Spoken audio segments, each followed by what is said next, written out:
First and foremost, I want to say my prices just went all the way. Hey, so look, if you wondering why my prices just went all the way up, it's because I have none other than the one and only Miss TaRhonda Jones joining me in the car. Words can't describe how extremely excited I am about this one. I mean, I had a lot of important people join me over the years, but this is one of them ones. For those of you who are not familiar with this young lady, allow me to reintroduce us. Nah, but look, I mean, where do I even start? TaRhonda is an activist, an actress, a director, producer.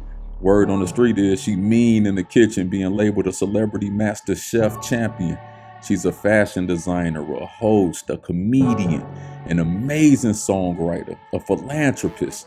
And I would personally label her the female version of myself when it comes to delivering bars on top of bars. That's the sound of my swag tripping. Shorty so bad, I'ma need her ass whipping. My life is like a movie, I ain't talking about a fairy tale, nigga. When I say I'm Cinderella with the glass slipper, they say I got next, I say I got soon. I'm about to blow up like hot air balloons. I be dropping shit like a parachute, my wrist like burr, my engine go vroom. Watch me how I pull off on a hater. All I'm trying to do is get this paper. Got my mind on my money and my money on my mind and my money in my hand like I'm playing hot potato. Y'all might know her for starring as Portia on Fox hit television show Empire with Terrence Howard and Taraji P. Henson. And if not that, you probably seen her on networks such as ABC, Fox, NBC, Lifetime, and BET. She's been interviewed by Steve Harvey on the Steve Harvey Show. She's been on The Real, and now she's in the car. TaRhonda has a non-for-profit organization focused on providing financial assistance to entrepreneurs on the South Side and West Side of Chicago. She's a motivational influencer. I mean, to elaborate more on that, let's just say she's your favorite motivator's motivator. She's given away hundreds of thousands of pounds of food in many communities. And over the years, she's gained a reputation for her Christmas giveaway, where she has given away 20,000 plus toys. She has since then launched over $150,000 in grants to build black wealth in Chicago. The girl is dope. And that's just to summarize who this wonderful being is. So ladies and gentlemen, without further ado, TaRhonda Jones.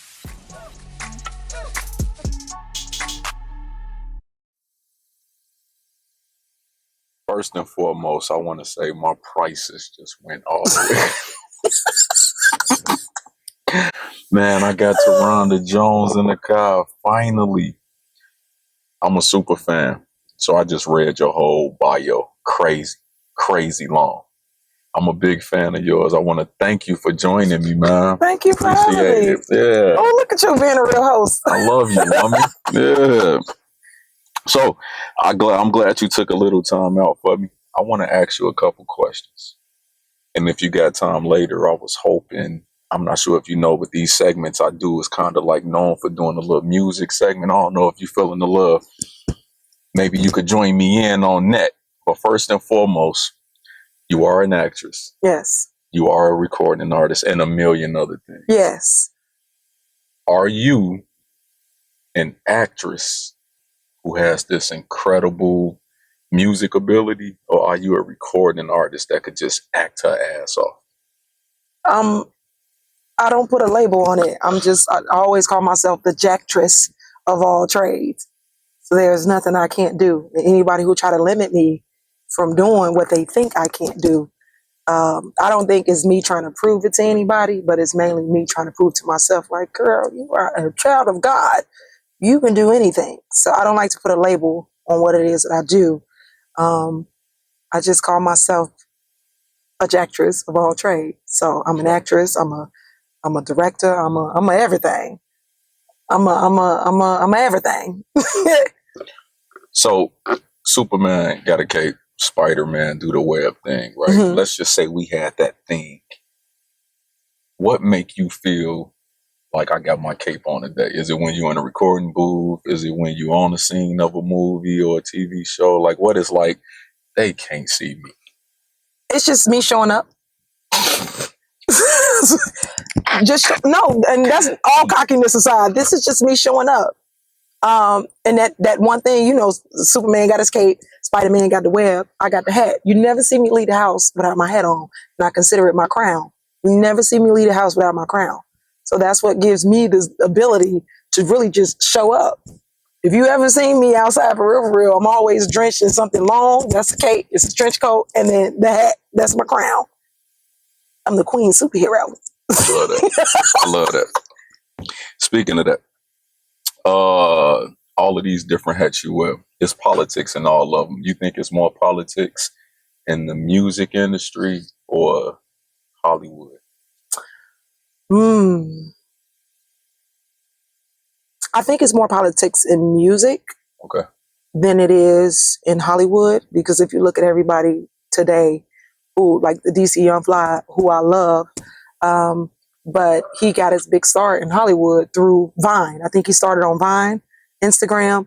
So it's a little easier to break into the Hollywood industry now because of Instagram, TikTok, and things like that, even with music. But I think it's a little harder with music. I like to think that I have this incredible ability to capture the masses, and not only capture the masses, but I have great storytelling abilities when I do my music, but enough ears are not hearing it. They don't push it. They pushing all this other bull crap, but they don't push the stuff that really sound good. So I think it's a little easier breaking through Hollywood, and it's more political in the music industry. Okay. And I'm only saying that because, like, look at you, for instance. Right. And then when you look at the other underground rappers, especially from Chicago, and I think we have a plethora of Chicago rappers, singers too, who don't get their just due. And we're the ones creating the wave for culture to move the way that it does. I think we're the trendsetters. I agree. Yeah, Chicago, we're the trendsetters. Speaking of your style musically, like, you got this gift to, you crafty, you bend words, just like you cannot,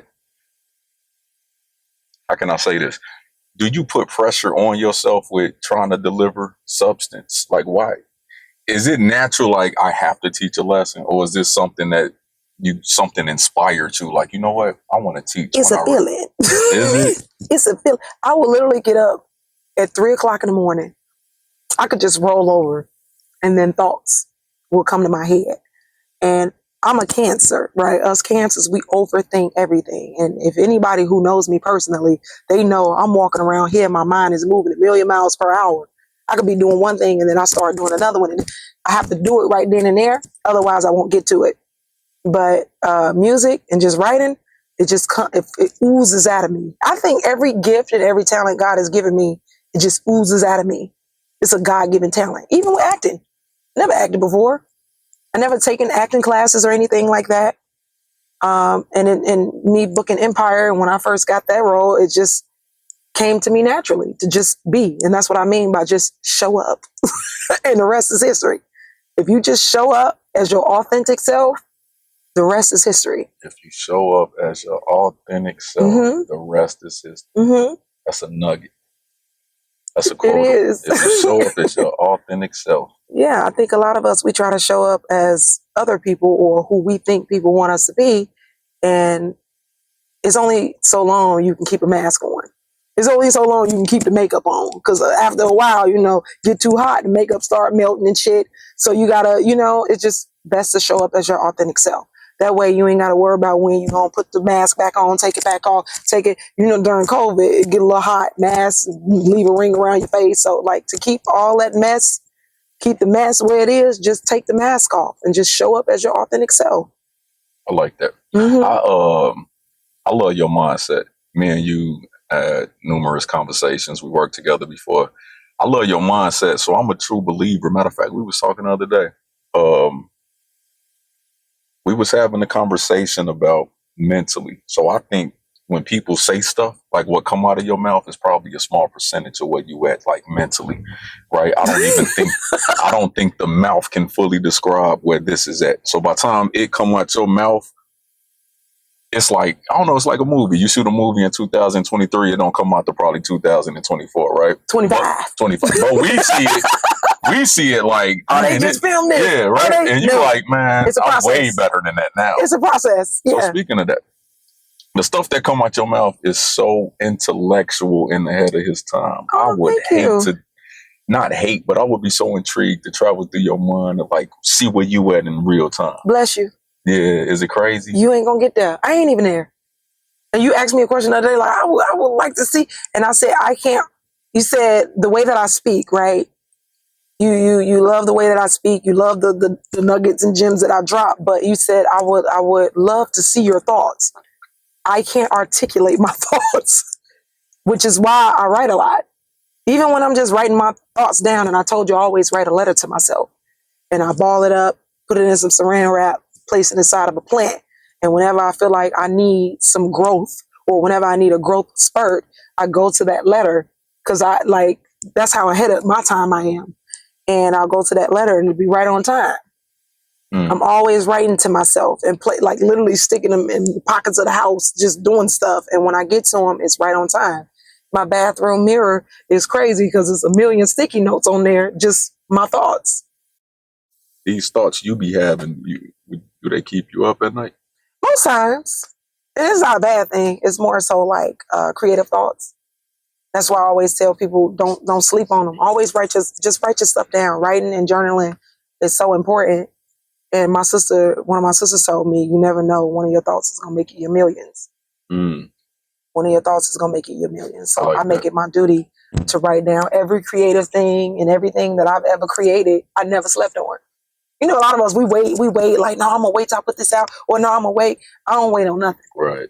Yeah. It's so much jam packed up here. I gotta get it out. It's almost like being a hoarder. I don't want to be a thought hoarder.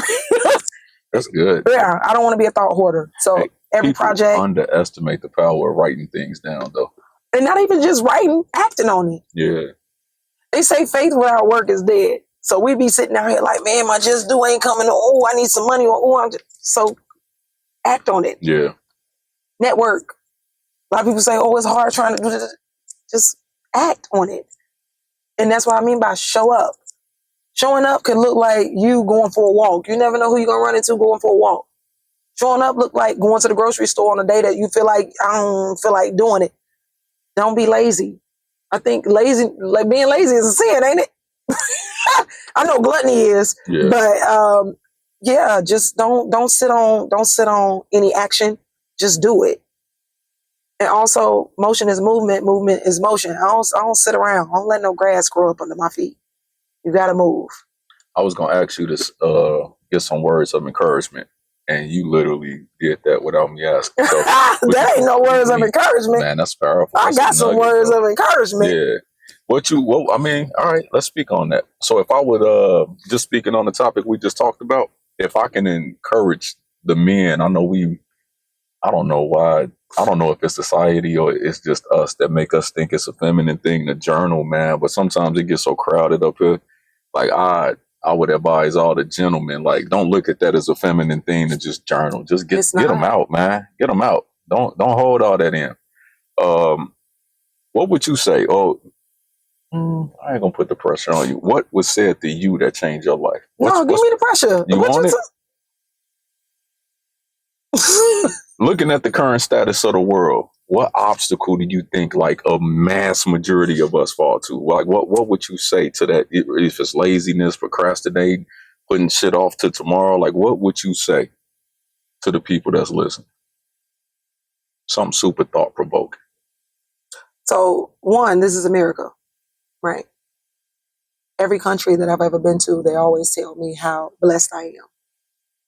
Because we have so much freedom here, even though it don't feel like it. But when you go to other countries, we really do got it good. We're spoiled. There are way too many resources, way too many opportunities in America. So those of you who keep complaining about money, it's so much money out here. You can dance on TikTok, get money, right? You could Uber, get money if you have a car. And if you don't have a car, they got a freaking app where you can rent a car, put it on like layaway, get the car on layaway, and Uber, and pay the car, like paying the car off, even though you're going to be breaking even. But there are so many ways to make money. But I also tell people, give yourself the grace to pace. We feel like we got to run on other people's time when you should be running on your own time. I saw a beautiful story, Jelly Roll, right? Country singer. Okay. I think I'm not sure what kind of award he won, but he won a really big award. It's a big deal. Yeah. And he's 35. Was it a Grammy? Was it a Grammy? I'm not sure. Even Killer Mike, right? Yeah, Killer Mike. Yeah. So using people as an example like Killer Mike, where we feel like we're reaching a certain age because, baby, today's society, they like, if you ain't 20, you old. Mm-hmm. Fuck them. Can I curse on You here? can cuss. Fuck them. Fuck all that. There's no age limit. Give yourself the grace to pace when it comes to whatever it is you're trying to pursue. When you think about the book of Moses, Moses was old. I can't really say how old he was. I think he was like 100 and something. Yeah. Moses was old, but God chose Moses to get the job done, right? Moses, in that moment, Moses got a little scared. I think we all get a little scared to do that thing we keep saying we want to do, but we're too afraid to do it. Fear is just a fictitious thing that have us convicted in our thoughts, stopping us from getting to our designated path. And I think the moment you're scared of something or the moment you're afraid of something, that gives me all the reason to do. I'm a jumper. I am a leaper. Anything I feel like I'm terrified of doing, I'm going to do it. That give me all the reason to do it. I feel like there's God testing me. When I took the role on Empire, I remember getting a phone call that same day saying, you got the job. I remember I was job hunting for about 2 weeks because I was on 2 weeks suspension at my other job. I worked at a nursing home, and I got suspended for discourteous behavior because someone had stolen from me. And I went to work like, I want my money. Where's my change? And I had $370 in my account, and somebody stole $340 of it, which left me with $30 to my name. And then my boss suspended me for discourteous behavior. I was so mad. Like, what am I gonna do? I got bills. And at that time, I had a house. I got bills. And I remember job hunting during that 2 week suspension. And I remember my brother hitting me the night before I was due back at work saying, yo, Terrence Howard, look, female rappers in their 20s. And I said, what the hell is Terrence Howard trying to come out with a hustling for a label? And I remember throwing the number on I wrote the number down, but I threw it on the dresser because I didn't care. I was trying to get my mind ready to go to work tomorrow because I don't know how I'm going to feel about working next to a thief. They just stole my money. And that next morning, my boss had changed my job description. It was just, y'all know how it is at work when you just sick of your boss. You just sick of your bald head ass boss getting on your nerves. And I remember going in the bathroom because I had a little frog in my throat because I wanted to cry a little bit, but I was like, you better not cry. So I went in the bathroom to get myself together. And I remember sticking my hand inside my pocket, and there was a number that I did not put inside my pocket. So I called it. They was like, yeah, we looking for beautiful female rappers. Da, da, da. Mind you, I had no clue I was auditioning for a show. I thought I was going in to rap the Terrence Howard. And when I went in, I recited the lines. Mind you, never read a script before in my life. Never knew what a script looked like. Went in, this is what I mean by just show up. This is exactly what I mean. Just show up as your authentic self. It was just a random number in your pocket? It was a number my brother had given me the night before. I wrote it down, but I did not put that paper in my pocket because I didn't give a fuck. I was too busy trying to get my mind together, meditating. Like, I got to go to work with these bitches. So you thinking you just got to rap for Terrence? That's all. And when I remember the casting director, Claire, shout out to Claire. And her and I are real good friends to this day. I love Claire. Oh, you know Claire? I know Claire. Claire's my good sis. And she said, hey, you got your lines? And I was like, lines? What lines? She said, we emailed you. I was like, I gotta pee. Went to the bathroom real quick. You learned them lines on the spot? I didn't learn them. I just was like, yeah. I remember I originally tried out for the role of Tiana, which is the youngest son's love interest. Right. And I remember her cursing out somebody for busting in her studio session. Okay. So I just went in there, shit, goddamn hoe bitch motherfucker. Don't come in my studio session. And Claire sat there and looked at me like, wait. And then she said, you know what? Leave your name, number, email. I have another role in mind for you. And I was like, I left you my name, number, email. And at that moment, I was like, okay, I fucked up, whatever. And that same day, she sent me the Portia role, which is the role that changed my life, right? Went in. This time, I looked over it. All right, these are some easy lines. It wasn't about 3-4 lines. Cool. Went in, recited them. Boom. Did it. She said, come back tomorrow. All right, cool. The way God set that thing up for me, she was telling me to come in at 9 in the morning. Now, I was working 9 to 5:30.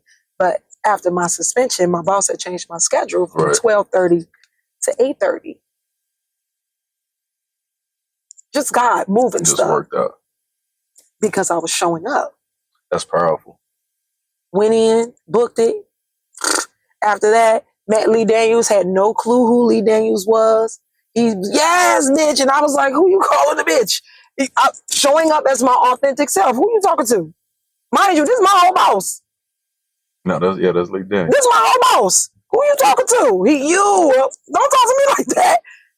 And the rest was history. And I remember getting a phone call from Empire saying, you got the role. I also got a phone call from a hospital offering me $19 in 2014. It's a lot of money in 2014. That's a whole lot of money. They offered me $19.50 an hour at a hospital saying, you got the job. The same day, I remember going home praying like, Lord, because I didn't know which one to take. Yeah. I don't know what this act. I don't know how much they pay you to act. I ain't never did this before.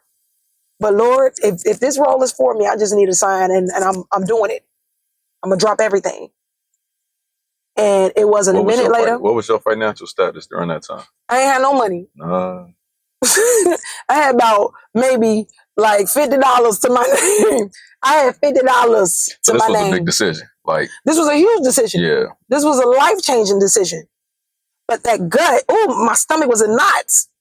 And not like you gotta take a shit knot, but like it was a knot. Scary knot. And I remember praying, Lord Jesus, if this role is for me, I just need a sign. If you could just send me the sign right now, that'd be great. And I heard a dee-dee-dee-dee-dee. Dee-dee-dee-dee-dee. Oh, it was a GShock watch that went off that I kept in my basket of junk. And the GShock watch belonged to my deceased brother who was murdered 5 months prior to. Now, I had that watch for 5 months. It had never gone off. It had never gone off. And 5 months later, when I asked for a sign, I was like, what is that? Went through the basket of junk. That was the watch. Time on the watch was 8:23 p.m. I'll never forget it. 8:23 p.m. 823 was the number I always played in the lottery, but I would never win. One of those, because I worked at the nursing home. I was cooking for the old folks at the nursing home. And I remember Rochelle will always send me across the street to go play her lottery, and she'd give me $2 to go play my numbers. 444 and 823 was my numbers. I would never win. And in that moment, I swear to God, I hit the lottery after taking that role. And I never forget, because I was sobbing, boo-hoo crying, like, what?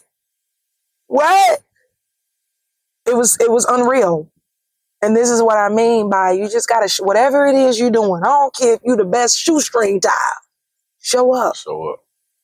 Just show up, and show up as your authentic self. There's too many wannabes in the world, too many people trying to be like other people. This is why I don't watch much TV.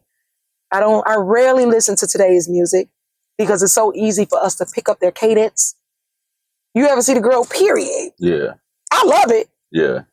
But if you consume too much of it, you start finding yourself picking up their manner, especially today. Yep. It's easy to get caught up in other people's cadences, other people's mannerisms. So to keep the aesthetic of my authentic self, I just show up, man. I'm not watching nobody. I'm in my own lane. I'm not. You got a role you didn't even go out for. I didn't even go out for it. Changed my life. I remember the scene you did with Cookie where y'all was looking for talent. I don't know if people know, but Tim Streets. Yes, my brother. Walks up to your real life brother. My real life brother. I know y'all next family function had to be a big deal. Like you and on screen together, like that had to mean a lot. I know how family oriented you are. Yeah. I know that had to be a big moment for you. Yeah, and I'm glad it was a full circle moment because had it not been for my brother, because he could have, we got stupid ass siblings, right? We consider some of our siblings stupid as hell. And my brother, his brain be all over the place sometimes. Yeah. He could have easily forgot, like, man, I'll send in the number. Because the engineer whose studio we go to hit him up. Your sister is so dope. I think this is a dope opportunity. Now, my brother, he called me like Terrence Howard. Everybody got the message wrong. And he wasn't looking for rappers. They actually looking for actresses. He was still silly as hell in that moment. But he didn't have to call me. Right. Or he could have easily forgotten.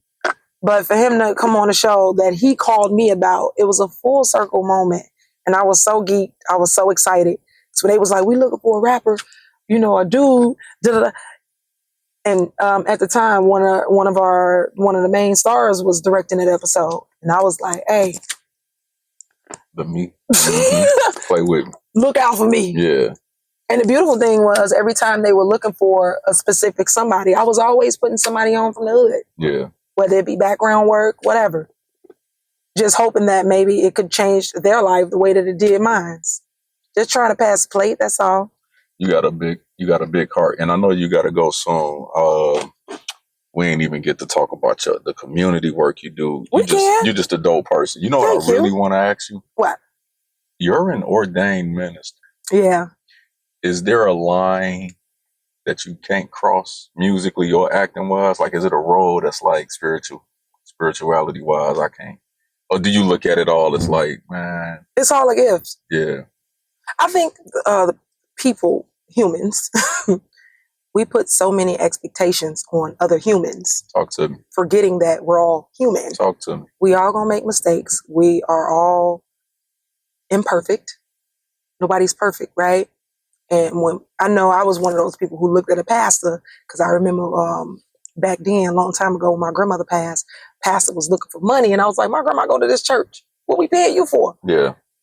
And I had got mad and was like, he a no good ass pastor. But then I forgot, like, no, but he human though. You know, he was just trying to get a little coin. Yeah. You know, I don't think he meant no harm because he's human. We're all human. And I think that's one of the gifts God gave me. I'm able to step outside of my shoes, put myself in somebody else's shoes and look at things in a broad perspective way. But going back to the Bible, God used murderers, pedophiles, people who did infidelity. He used all these people to bring in a congregation and bring other people closer to him.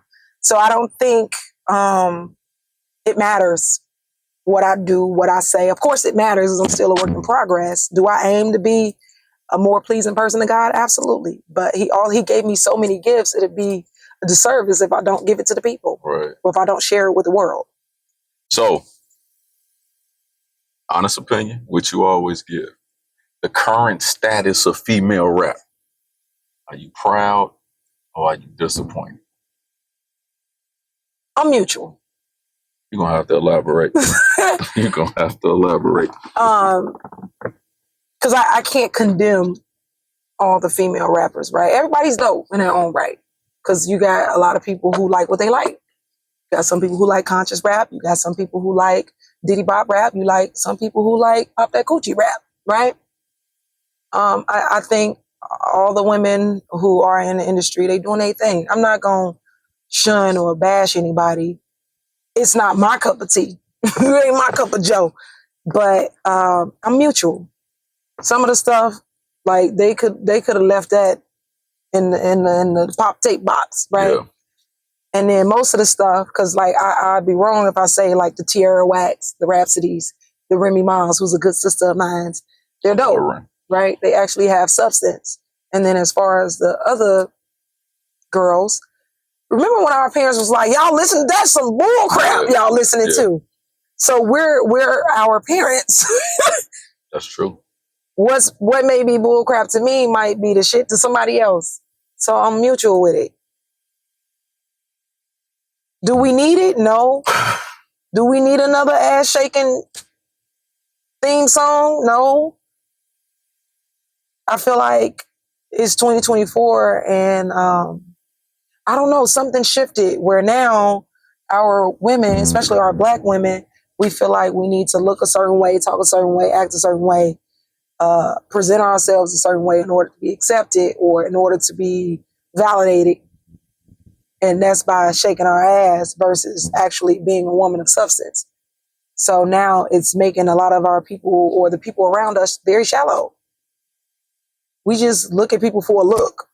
If she look good, then it might be good. No, if she look good, it just might not be good. Yeah. It just might not be what it is. And I think we're just in that time frame right now where you just got to pick your poison. I think people I think people get it confused with like album sales or popularity. Like it's 8 billion people in this world. We'll think that just because somebody got the most selling units that they're the best, when it's like, to me, it's like that just means they the most relatable. Somebody like you, honestly, the way you think, it ain't too many motherfuckers out here that can even comprehend your level of intellect, right? So I never take offense to it. It's like, nah, I know what my core fan base is. Yeah. Like, I don't expect everybody to get it. I'm not for everybody, but it just seemed like the artist that's on the top, and I'm not taking shots at nobody, but it's like, are they talented or are they just the most relatable? More people can relate to them. And that's, and this probably do sound like I'm hating, but. No, but it is a lot of overnight sensations. Yeah. It's a lot of overnight sensations. And I do think we're in that trend where whatever's popular, because social media is a big part of our lives. And if your social media ain't popping, then that's your less chance of actually getting an opportunity to be on a huge platform. That's true. So to the overnight sensations, I hope they're working on their craft to where they can keep putting out hits after hits after hits, or can even put out a body of work to even make an album. Yeah. That's why I say I'm mutual, because this shit, what they say on Drake's album, this shit, all this other bullshit is here today and gone tomorrow. Yeah. That's the So I mean, people who do have the ability to create real music like myself, their time is coming. There's a time. So this is their time. These overnight sensations, it's their time. And then there's going to be a time for like the Killer Mikes, the Rhapsodies, the Tierra Whacks, who I think are just phenomenal women. There's phenomenal MCs. I do miss the age where the Queen Latifah, the MC, because those are people I grew up on. Missy Elliott, who was the coldest to ever do it. Cold. Lauryn Hill, you know what I mean? Those are the women I grew up listening to. Eve. But there's everybody got to pick their poison. It is what it is. I'm in my lane though, so kudos to all the women out there doing their thing. I'm in my own lane. And you killing it. Thank you. So I did a song for Derrick Rose documentary, which was the lead song. BJ Armstrong cooked it up. Tell you a real quick backstory. So I do prison work. I do a lot of community work. I love the youth. So I was doing this particular gig at the Joliet Youth Detention Center. Mm-hmm. They was paying me handsomely. So it just so happened that I don't know what happened, but the finances got tight and they called me like, we don't have it, right? So I was thinking like, okay, they letting me go. Not thinking I should have said, I'll do it for free, because the kids connected that much to me, right? Mm-hmm. Like the connection was crazy. I fell in love with these kids. Fast forward that BJ Armstrong, Chicago Bulls, he reached out to me. We talked. We work out the Derrick Rose thing. BJ become like my big brother. Mm-hmm. And I asked him like, man, why you, like, bro, what can I do for you? Like, man, I got it. And he told me, he said, what I did for you, just do it for somebody else. Mm-hmm. So when it come to my big heart, I'm naturally connected to the youth, period, because I got kids and I know how important it is. But if you ask me why I'm so hell bent on making a difference in that community, it's because of what BJ told me, right? Why do you do what you do with the youth? Like, why do you have such a big passion on teaching these kids how to rap, how to create music, how to act? Like, you don't have to do that, right? I don't have to. Yeah. Why are you so big on that? Why do you make that? I don't have to, but I have to. Talk to me. I don't have to, but I have to. I don't remember anybody coming back for me. Had somebody came back for me and showed me the things that they showed me, I think I'd be unstoppable. I'm already unstoppable, but I'm talking about on a whole nother level, because somebody gave me the resources and somebody actually came and dropped gems on me. I think right now our youth is so lost, which is why it's so important. And also, like, I didn't realize how big of a platform and how relatable I was until I had so many people DMing me or so many people hitting me up. And I think this one particular young lady hit me up and she said, you stopped me from killing myself. Life-changing. Me? Yeah. Yeah, man, you don't know your words of me. I used to do these little Sunday sermons and I would just call it, that's a word bird. Right? I'll give a sermon, whatever God dropped on my heart to say to the people, I'll just stand in front of a camera and just let it flow, right? Let it rip. And I remember a young lady DMing me, you stopped me. You saved my life. I didn't take that lightly. I saved somebody's life. And when I really started moving in my discernment and moving in my purpose, things will come to me. And I wouldn't be disobedient when those things came. I couldn't be. I don't know what's going to happen to me if I'm disobedient. I don't want to be disobedient. So everything that God put on my heart, that's why creating is so important to me. People relate to creativity, right? People relate to music. People relate to acting. People relate to anything dealing with arts. I remember being young and being in a very dark place. And music was the only thing that got me out of that dark place. So the kids who are so far gone now, today, it's my duty. I don't have to, but I have to because I don't remember anybody coming back for me and taking me out of the sunken place. I did it on my own. So I asked myself, imagine if you actually would have had somebody help you get out of it. I did it on my own, but imagine if you had somebody reaching back down for you, helping you pull you out of that sunken place. I would have been unstoppable back then. I'm unstoppable now, but back then I would have been unstoppable. So we can't be out here saying we're relatable. I relate to the people, and you ain't going back to see. So the philanthropy work that I do, and when I hear people acting like they know what they're talking about when it comes to the hood that I grew up in, or just the space that I grew up in, no, you don't know what you're talking about, because I'm still fresh out of it. Right. I ain't been out of it that long. I'm still kind of fresh out of it. But I know what it's like. I know what it feels like. I know what it's been like. And if I'm out here with this huge platform and really out here talking about it, talking about making a difference, I got to be about it. Don't talk about it, be about it. And I'm not tired when I do it. I feel liberated after doing it. So that's how I know it's purpose work. I'm not just doing it for the likes. I'm not doing it for the Instagram views. I'm doing it because it feels good doing it. And it comes naturally. Everything I do comes naturally. Anytime I feel myself overexerted or if I feel overwhelmed, that ain't my mission. And I done some stuff that had me tired. And I was like, this ain't my mission. Let me go ahead on. But like teaching my kids or just doing anything for the community feels good. It's my mission. So that's what I mean. Pick your poison. Pick your poison. So you unpredictable when you rap. But one thing I expect in a TaRhonda Jones verse, you're gonna talk about planting seeds. Always. Why? My house. I mean, my house was that I got Mom's built. a florist? Mom's was not a florist. Yeah, where did this come from? Where did this planting Best seeds? in heaven. Mom's Yeah. was not a florist. Was that one of Mom's things? It was my grandma's thing. It was Flowers. grandma's thing. Okay. She loved flowers. We got my grandma flowers every week. If it wasn't me, it was my sisters. If it wasn't my sisters, it was my brother. If it was my brother, it was her kids. My grandma stayed with some flowers. I love flowers. But planting seeds did come from something that was rooted in my grandmother. Her faith was out of this world. My grandmother raised me and my 8 siblings. She took in me and my siblings at a very young age. She took care of all of us, her and my grandfather. And church girl. Yeah. She stayed in the church. And I don't know, I've never seen my grandmother angry. I've never seen her complain. And it was a lot. It was a lot taking on somebody else's kids. It was a lot taking on somebody else's kids and somebody else's kids. But I've never seen her complain. Even when we fell short of food or we fell short of clothes, we fell short of just everything. We had a shortage in everything because it was so many of us. But I never saw her complain. She got up, did what she had to do, and made it happen. And just watching her and watching how powerful and phenomenal, I pray I become half the woman she was. But just watching her, it was an inspiration, right? But I remember my very first seed I've ever planted. My very first seed I've ever planted in life, mustard seed. I keep a vial of mustard.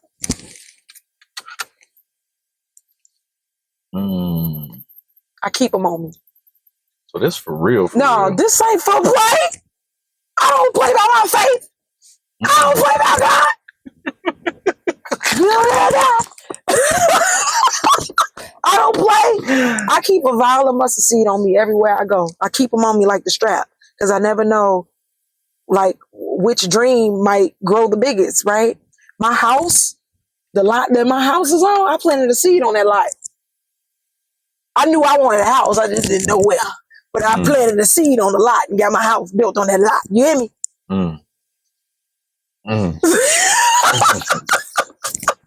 I planted a seed on that lot. And the recent seed that I've planted was a year ago. This was before the strike had happened. Work had gotten really slow. This was right after my grandfather passed. 2 weeks later, my mother passed. And then a few months after that, I lost my baby. I miscarried. And I started losing friends. Just my life was falling apart, right? It felt dark. It felt lonely. It felt shitty. It was disgusting, right? And I kept saying, like, what did I do to deserve this? What the fuck? This is a lot. But I kept showing up. I was still giving back to the community, even in days when I didn't want to. But it was my duty because I don't remember anybody showing up for me. Mm. So in the midst of just showing up, I remember being in LA. I went to LA for a year. I had to get away from everything. And I remember just things being slow. Work wasn't coming in. Money was getting low. I was like, God, I don't know what the fuck you doing, but you better hurry up and get down here. You better hurry up and shake something. And I remember getting a phone call from my manager like, yo, so-and-so's team, I can't say, but it's coming out next month. I don't know when you're putting this out, but hopefully, I don't know. Anyway, they called me about this big show the network was looking for, and they were looking for a host. I said, well, okay, when they want to interview me? He said, today. Today? I just got out of the gym, ain't got no wig on, no makeup, no nothing. Let me go home and get my life together. I remember during the interview, I could tell the lady was in love with me because we stayed past her time. We was only supposed to do 30 minutes. We was on there for an hour and a half. Talking for an hour and a half. And after that, the next day, I remember seeing a dead turtle. I go for walks. I'm an old lady. I went for a walk, saw a dead turtle on the walking trail, and I Googled it. I Google everything. What does that mean spiritually? Is that a sign? And it said, transformation changes coming soon. I was like, I received. The next day, I had a dream about maggots coming out of a piece of salmon. And I was like, what maggots? Know what I mean? It said, transformation changes coming soon. I remember my manager hitting me up like, yo, the network love you. They want to do a background check on you. I said, so that mean I got it? No, it just mean they want to do a background check on you. The next day, I had a Zoom meeting with Hulu for my own show, to get my own show. I was just feeling hopeful that week, right? And then I'm getting all these signs that transformation change is coming soon. And I remember it was a Thursday. And my manager called me and was like, hey, no word yet, but I'll let you know if they decide something. I was lying in bed and I saw a hummingbird outside my window. I said, I've never seen a real life hummingbird. That was so beautiful. And I Googled it. What does it mean? And it said, the spirit of a loved one is near.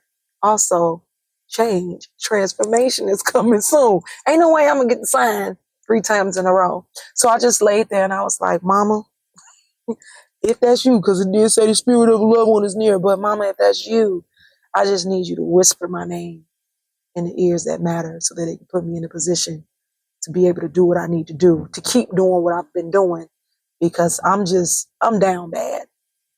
I'm down so bad right now, and it's not a great feeling. Just whisper. You have so much authority in your voice. I just need you to whisper my name. And then something said, get your seeds, girl. I felt like it was my mama. And I got a seed, and I thought about it like, well, where I'm going to plant this bitch? I ain't got nowhere to plant it. So I swallowed it.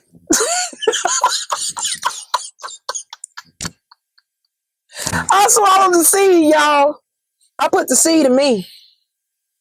I put the seed in me, and it was the best thing I could have ever done. I prayed over it. I talked to it. I spoke life into it. This is the change maker. This is the transformation change is coming soon in this seed. I swallowed it. 2 hours later, I got a call from my manager. He said, hey, what are you doing? How you feel? I said, I feel all right. He said, I got good news and bad news. I was like, it's cool if I didn't get it. I'm grateful to meet these people who work for this big network. It's all good. And he said, well, the bad news is you're going to be in LA a little longer because you are now bleep, bleep, bleep, bleep, bleep, bleep, bleep. You can bleep that. Give it some.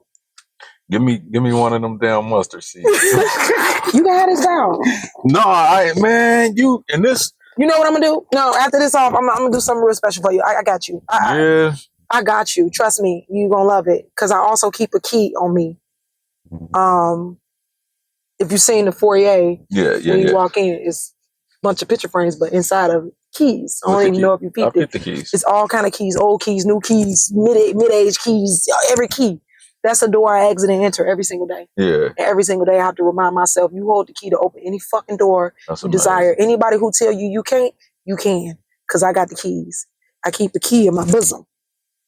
It's a key in here somewhere. I'm going to give you one too. I'm going to give some keys and seeds. Keys and seeds. Yeah. I keep them on me. And every time I've ever planted a seed, I've never not seen God move. Now, I'm not saying just go around planting seeds thinking this is witchcraft and this is magic. Yeah. No, this is all God's doing. Whatever works, whatever your niche is, that's just my niche. And that's the thing that me and God got. This is how we do our thing. That's how profound my faith is. Can't do nothing without him, don't want to. I don't know. I don't ever want to operate in the physical. So when you say, man, how you be thinking the way it's not me operating in the physical. I always want to move in the spirit. Always want to move in the spirit.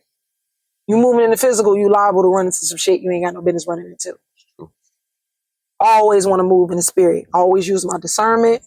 Always be good to people. I don't care how high I get. I don't care what level of status I get. Always be good to people. Always, you reap what you sow. That's what them seeds is like, right? You reap what you do good, you get good. It's good to be good. That's powerful, T. That's powerful, man. You're a good person. I try to be. I love it. I want to do some music. Let's do it. Let's do it. Let's go.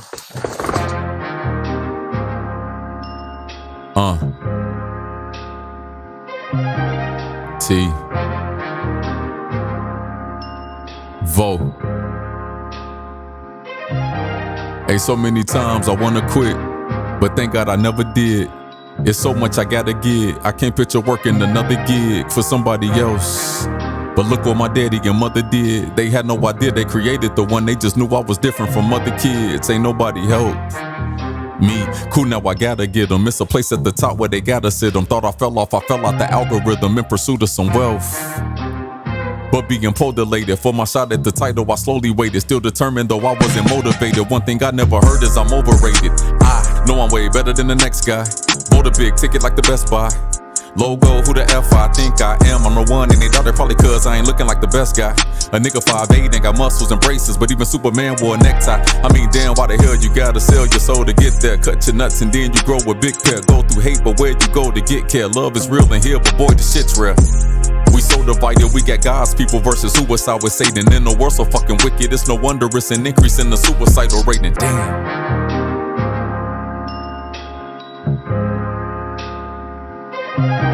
Sheesh. I got it.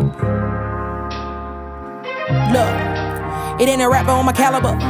If you put me on a beat, then I'ma slide, huh? Put me in a front seat with a steering wheel with the stars in the ceiling, I'ma ride. I got a fatty on my backside, bet he put it on his 5 guys when he say that I'm a dime. But because I got a mouthpiece and I tell it like it is, that nigga put me at a 9. See, I'ma make the beat drop, then make the heat hot, then cool it down with the ice on my wristwatch. Y'all bitches dancing on TikTok, I be dancing to the bank, fitted cap on and flip-flops. Y'all hoes some kick rocks, and you ain't even on my level, baby, this top notch. You not even here, who's there like knock knock? Since we playing games to a square like hopscotch. Boss shit, Jimmy Hoffa, stay with a bodyguard, Kevin Costner. Big bag with $1, ate and cleaned the plate, Jeffrey Dahmer, huh? Big God, little me, planted a seed, grew a bigger dream, huh? Prepare to be sick of me, I'm about to flex on you hoes like it's creatine, shit. I got it. Ain't nobody fucking with me. Shit. Oh, where you going? Getting out. He getting out. Shit.